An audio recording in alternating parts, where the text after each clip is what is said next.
لبرچی او همو جورة چو سرزانا چونکە جوولەکە خوای پەروەردگار کە خەڵقی کردوون و ئەشیان ناسێ صیفەتەکانی لە قورئانە باز کردوون ئەفەرمێ یەقتولون الأنبیاء بغەیری حەق ئەوانە پێغەمبەر کوژن ئەوانە هەرچی صیفەتی چاکە و پیاوەتی بە بەدرێژایی تاریخ لەگەڵ هیچ ئومەتێکان نەیان کردووە ئەوان کە خۆیان ناوەنێن گەلی هەڵبژاردەی خوایی و بە خەڵکی تر ئەڵێن جۆییم یعنی حیوانات و کەر و ئێستر ئەوان نەزەریان بەرامبەر بە جۆییم لە تەوراتە محەڕیفەکەیانە و لە تلمودیانە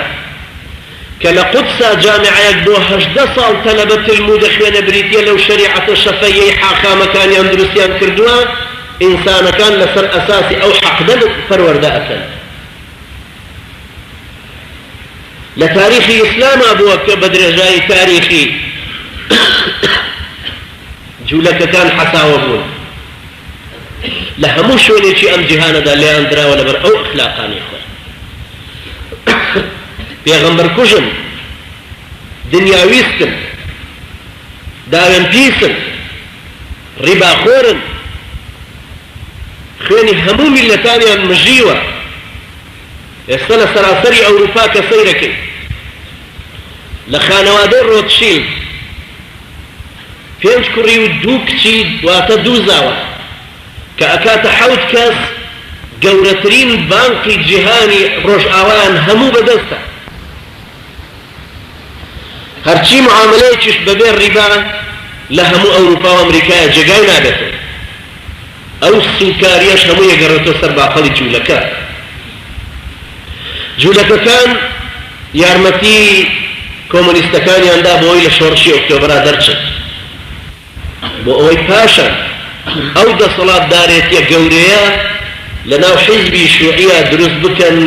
کە زیاتر لە 168 مەسئولینی حیزبی شوعی سۆڤێتی جوولەکە بوو ئەو قەرارەش کە لینین ئیمزای کردو لە کیف کە هەرچی کەسێک جوولەکەیەک بچەوسێنێتەوە عقوبەکەی مردنە لە کاتێکا ئەبوو ئەو باوەڕی بە هیچ دینێک نەبووە هەر هەمان بڕیاری لینینە ئێستا لە سەراسەری جیهانە بە ناوی محارەبەکردنی سامیەوە هەر کەسە شتێ بە جوولەکە بڵێ ئەدرێتە دادگا 7 ساڵە گەنجێکی فەڵەستینی لە سوید ئەدرێ بە دادگا لەبەرەوەی مەقالەیەکی لە ڕادیۆیەکی مەحەلی لە ستۆکهۆڵم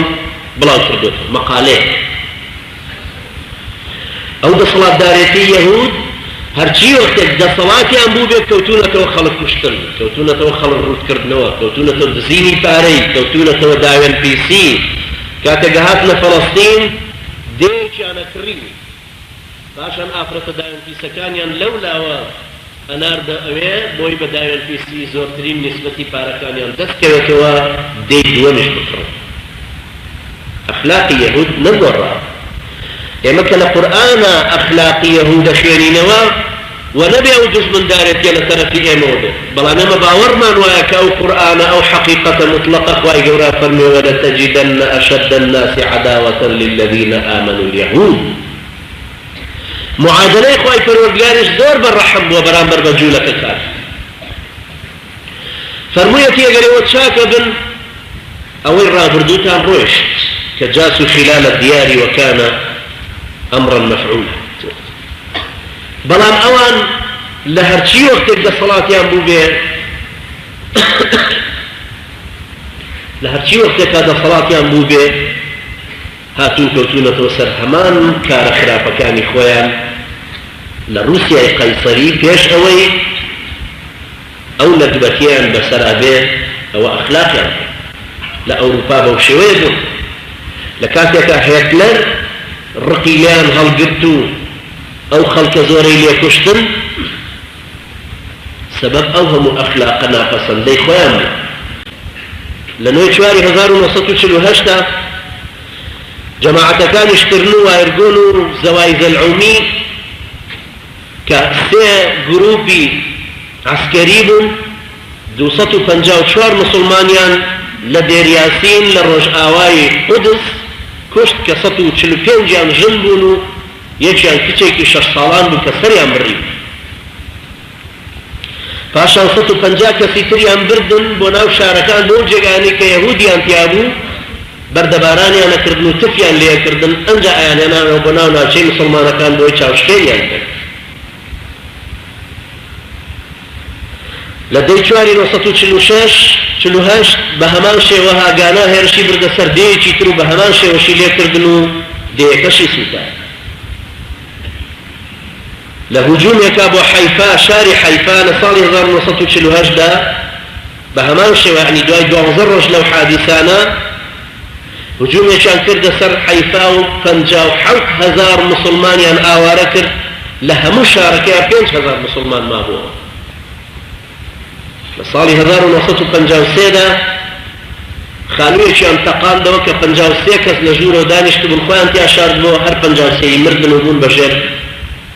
تەختەوداری ماڵەکەوە بوون بەژێر سەقفی ماڵەکەوە لە چواری 1956 دا 275 کەسیان لە خانی یونس کوشت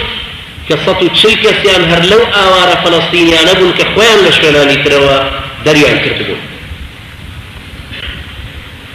لە دەی 1956 دا لە دانیشتوانی دەیەکی کفر قاسم نیوەی دەیەکەیان هەموو بە یەکجاری کوشت بە حجەی ئەوەی کە ئێمە منع تەجەولمان کردو و ئێوە خلافی ئەو منع تەجەولە جوڵاونەتەوە کە ئەو دەیە خەبەری منع تەجەولەکەشیان پێ نەگەیشت لە ماوەی 1948 کە دەوڵەتیان بۆ دامەزرا تا ساڵی 1974 ئەو کارە ساتانیان بەسەر 475 گوندی مسلمان نشینی فەڵەستینە دڕندایەتیشیان بەردەوامە ئەوەی ئێمەش لە عمری خۆمانە بیرمان دێ لە وەتای ئێمە چاومان کردوتەوە هەر ئەڵێن جوولەکە هێرشی کردە سەر فڵان شوێن و بە تۆپ و تیارە ئەوەی کردو ئەوە تەلزەعتەرە و ئەوە سەبرا و شاکیلایە و ئەوە جنوبی لوبنانە و ئەوە هەموو ڕۆژێک تەقینەوەیە و دەرکردنی مسلمانانی فەڵەستینە دەرکردنی کەسێکە کە بە سەبەبی ئیسلامەکەی دەرەکرد